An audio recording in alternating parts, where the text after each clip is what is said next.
Hello all, author Daniel Coolbaugh here. I did not mess up my intro this time. I also run the Fantasy and Sci-Fi Fanatics podcast. I just want to talk today about Full Moon, which is book 2 out of 18 for the Dresden Files by Jim Butcher. Please check out my previous review of Stormfront.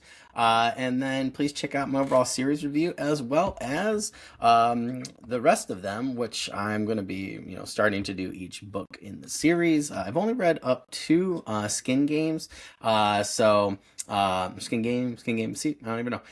So I'm going to be doing everything up until that point. I'm hoping to get caught up with the series. To be honest, here at the next month. I love the Audible version. I usually get caught up pretty quick. So I'm doing a few in the same day because I got some time with my kids at daycare. So no, Dan, I'm not changing my shirt. So sorry. That's a lot of work. So yeah, and again, book 15 is Skin Game, so I'm doing everyone up until that point. I do have kind of a long drive a couple weeks from now, so I'm hoping to get Skin Game in. I usually do half of it on Audible by James Marsden, so I definitely recommend the Audible. And then I'm hoping to get the other half either with Kindle or paperback, because I love me either way. And then I'm getting the Peace Talks, Battleground. And I would love to get caught up with 12 months as soon as I can on the ebook and Audible version. So I'm actually really hoping to get caught up by end of next month with the rest of these. And yeah, I love the series. Stormfront, I really enjoyed. I thought it was really good. It was my second, now I think about it, to least favorite of the series. I actually think I really liked I liked the book more than Cold Days. There's just something about Cold Days, book 14, that I don't know. It was just missing something. It was missing something for me that Stormfront had, if that makes sense. Like, I need Harry running around, doing certain stuff and acting certain ways and saying certain paladin, dark paladin like things. I don't know. Put it, but I really, really, really, really, now that I think about it, I think Cold Days is my least favorite out of the series I've read so far. There was just, yeah, it was a great book. Like, don't get me wrong. Like, for me, it was still 4.5 out of 5 stars, but on a hard scale, I think. But and I think it's kind of hard when you're in a series like this, right? And I think it's hard when people go back now and, read, books later by Jim Butcher in the series and Harry and stuff, and then go back to some of the first books. Like, I've heard people say the rereads of Stormfront, Full Moon, and Grey Peril have not gone as well for them. I don't know what to tell you. I have not just read them once. Like, I've also gone back and done the Audible for each of them up until the point I'm at now, and I still really, really enjoyed the first 3 books. So, Full Moon was one of those. So, I thought Full Moon was so much fun. This was one of those where I read it in like a weekend sort of thing. And then I had like the last couple chapters and I had to go to work on Monday, and it was atrocious and it was treacherous. I should have just stayed home and finished up the last couple of books. At the time, I was just doing physical books before my son was born. And I was teaching a lot of subjects in the same day, a lot of periods and stuff. And I think I was coaching, so it was like really hard. So I didn't get back home until like after practice, like 7:30, and then I sat there and read like the last, I don't know, 70, 80 pages, and was just like dumbfounded. And I was so excited that I had grabbed Grave Peril right before that from the used bookstore. So the blurb for Full Moon is: you think there'd be a little more action for the only professional wizard listed in the Chicago phone book, but lately Harry Dresden hasn't been able to dredge up any kind of work, magical, mundane, or menial. Just when it looks like he can't afford his next meal, a murder comes along that requires his particular brand of supernatural expertise. There's a brutally mutilated corpse. I have taught English, and monstrous animal markings at the scene. Not to mention that the killing took place on the night of a full moon.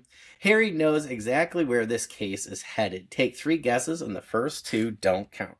So, I'm trying to think of ways to say this. So we know there's some sort of werewolves involved. I really enjoyed the magic system and the world building, adding the werewolves of different origins and things like that for mythology, is how I'll say it, into this book. This book really, really, I've always loved werewolves. Like, people like, Jacob or Edward, and I'm like Jacob every time. Okay, like I love werewolves over vampires in every sense of the word. Thank you, Michael J. Fox, back in the day, right? So I don't know. Maybe it's because there's been so many werewolves that I have really enjoyed in fiction, such as the werewolves that are brought to us in Full Moon by Jim Butcher. So much so that I've incorporated them into my urban fantasy series in a very particular fashion and way, and for reasons. And yeah, I absolutely love this book. I flew through it. I love the secondary characters that we meet, and I love their additions. Jim Butcher, Patricia Briggs, yeah, and Kevin Hearn, in my opinion, particularly in urban fantasy, write secondary characters. Lindsay Broker's another one, write secondary characters in a way that I'm envious. And this book was one of those things. And I think for a lot of people that I've talked to between Stormfront and Full Moon, like they love the people and the characters that are added and the deepness of the relationships. We get a much deeper look into Detective Murphy and Harry's relationship, and it's a little bit different, I think, than the first one. This one feels more intimate than the first book with Stormfront, where it feels a little bit more hands off compared to this book, I would say, and some of the later ones. And that's one of the things I love about the series is that you get to see how Harry's relationships deepen. And this book gave us a lot about that. We get to build more on, his magic system and the different magic systems involved in the book, particularly with the werewolves and the people that he meets in the supernatural community. It feels more like a supernatural community, and that it's not just Harry. And that's one of the things I love about the series is that Jim has expanded the supernatural community to a lot of other groups and people that I don't typically think are typical tropes. Like, yeah, there's fae, there's vampires, there's werewolves, but he also expands them into other areas and other groups of people, which that's why I really like about urban fantasy. And I think it's really interesting. MD Massey's Junkyard Druid, we get to see a secondary character from a group of people that we don't normally get to see. And I was like, oh, this is really cool. And then I'm in book two, and then he's already popping up again as one of the main characters' friends. And I love that. I love seeing the expansion of the different like factions and things like that. That's what I loved about Kevin Hearn's Iron Druid Chronicles. We get to see like different factions of like hunters or different groups fighting evil, or some of them are on the side of evil, like those kind of things. And I really love the fact that in this book we're really starting to get a more expansive view of the world building from that aspect. That's some of the things I loved about Ron Perlman's Hellboy. I thought they did really well, is like showing the expansiveness of the world. And I really feel like this book really opens it up even further than the first book and does an amazing job really building upon that solid foundation that he gave us in Stormfront. And it really leaves you at the end of this book, like I was like, okay, I need to read Grave Peril like right now. And I like went right into Grave Peril, and then I went right into Summer Night. And yeah, I think this was an amazing book. I know some people, like I said in the other video with Stormfront, Full Moon, and Great Peril, say, hey, start with Summer Night. I feel like I'm so glad I didn't do that. And I thought, I'm going to look and see if the Audible, if I think differently. And I did not. And it only deepened my opinion that I think you should read 1, 2, and 3, because in particular, it really homes home the points that Jim was trying to make and build. And some of them, I think like some people, they just want things like that. It's not how books are at work, right? You need to work up to things a little bit. And I really felt by book 4 with Summer Night, particularly with the first scene, I had felt like I earned that awesomeness, if that makes sense. And I don't think they're a slog like people talk about, for like books, whatever, 7 through 9 of the Wheel of Time. And I've had talks on here and my podcast channel about, some people think there's slogs there, some people don't. So me personally, like, I don't know what the deal is. I really thought when I would hit the Audible that I would see, something different. And I did not. It deepened my love of these first 3 books in particular and the overall series. So I love Full Moon. I hope you do too. Please read them in order. I'm going to keep saying that from now until I'm done with the series. Again, Gold Days wasn't my favorite, but again, it still was, for me, it was an amazing book. 4.5 out of 5 stars in my opinion.